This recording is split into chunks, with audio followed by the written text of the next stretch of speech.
What's going on, guys? The Comics Kid 2099 here. Welcome to day 358 of the 365-day graphic novel review challenge. Today, I want to talk to you about Earth 2, Volume 5, The Kryptonian. This collects issues 21 through 26 of Earth 2, as well as Earth 2 Futures End Issue 1.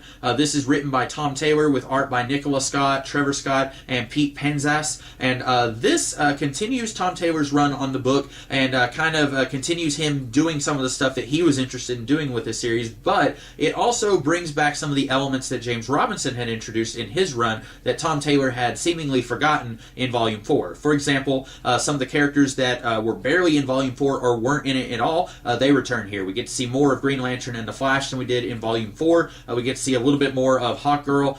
We get to see more of Terry Sloan and Michael Holt.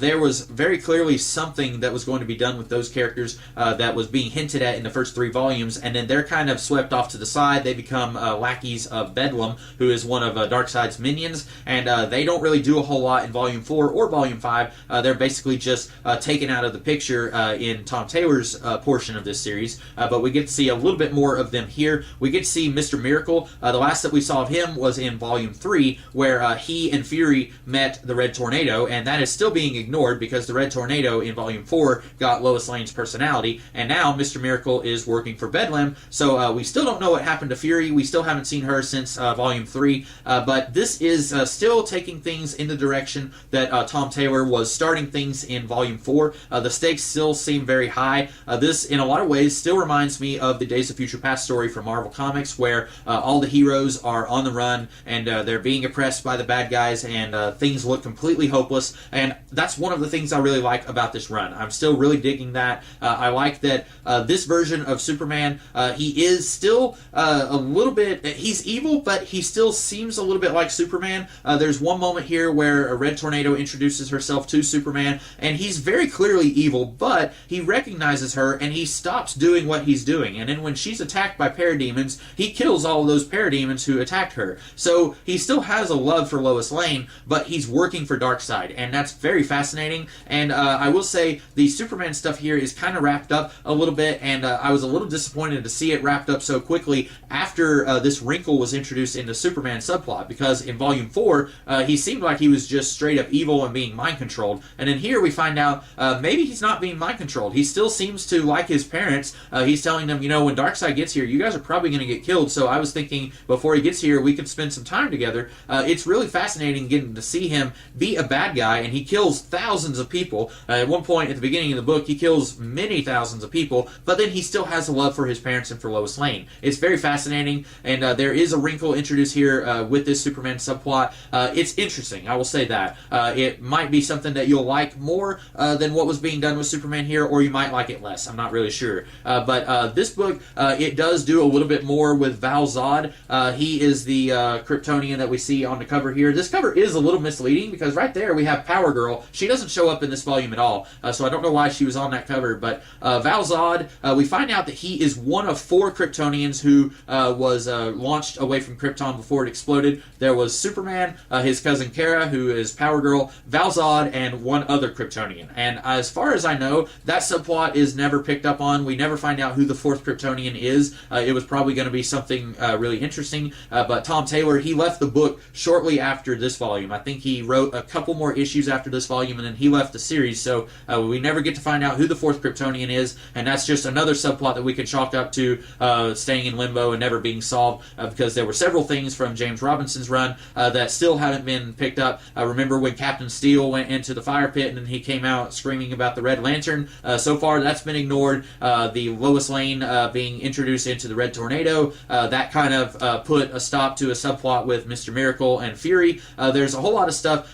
here. We still haven't seen Fury since Volume 3. We do get to see Mr. Miracle again here, but he's now working for Bedlam for some reason, and we don't know where Barda is. She was sent to look for Batman, and we've gotten a lot of Batman in this volume and Volume 4, but we haven't seen Barda since then, so don't know what's going on there, and that is a problem whenever you change writers in a series, especially it seems like when you change writers kind of at the spur of the moment. A lot of subplots will get dropped because the writer who comes in may not have been paying a lot of attention to what was going on before he came on board, or he may just not care about what was going on before he came on board, and he just wants to do his own thing. And I kind of feel like that may be what's going on here. Now, I like a lot of what's going on in Tom Taylor's run, but it is a little disappointing to see him him ignore or accidentally forget some of the stuff that was going on before he came on this book. But overall, I'm still really digging this run. I still like what Tom Taylor is doing, but understand that it is a little bit disappointing if you're reading these books close to each other. If you read a volume and then the next day read another volume, it is a little disappointing seeing so many of these subplots be introduced, and it's like, okay, that's interesting, I want to know more about that. Oh, okay, you're not going to do anything with that. And there's several of those that I can think of off the top of my head.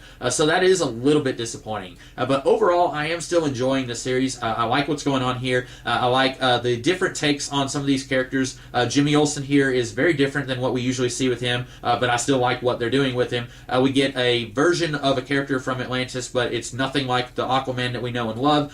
So there's a lot of different stuff being introduced here, but I do wish that Tom Taylor would take a look at some of the stuff that's already been introduced. Instead of introducing so many new characters, take a look at these characters who have already been introduced and aren't being used very much in this series. So anyway, I like this series. I still like it, but it is a little bit problematic at this point, and I'll just say I'm enjoying it, but it's got some issues. So anyway, those are my thoughts on Earth 2 Volume 5, The Kryptonian. We do get an issue here that is tied in with the Futures End storyline. It's a little confusing. If you read all 5 volumes of Earth 2 and then read this issue of Futures End, it does not make any sense at all. Now, I have read a little bit of the Futures End stuff. I think I read 1 volume of that series, so I kind of understood what was going on with the Earthers being people from Earth 2 stranded on Earth 1 and stuff like that. It's set 5 years in the future, but it's very inconsistent with what's going on in this series. For example, Mr. Terrific is treated very differently in Futures End than he is here in Earth 2, and it's weird because we've been seeing a lot of Mr. Terrific, Michael Holt, in this series, and then we get to see the Futures End version of Mr. Terrific, who acts very different there and acts very different in this issue collected in this book than he does in this series. So if you're reading Earth 2 and then you suddenly get to this issue, I feel like it's kind of a slap in the face, like, whoa, this is a very different Mr. Terrific than the one that we've been seeing.